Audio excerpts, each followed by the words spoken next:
Никога не получих извинението. Нито съжалявам, че те нараних. Нито не заслужаваше това. Всичко, което получих, беше мълчание. И може би това болеше дори повече.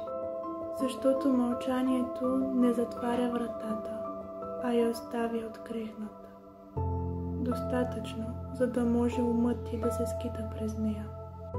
Трябваше сама да изградя своето затваряне на страницата от счупени изречения и въпроси, които никога не получиха отговор.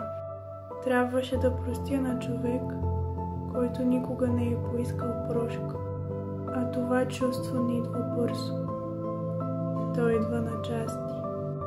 Той идва всеки път, когато избирам спокойствието, пред това да разбера защо.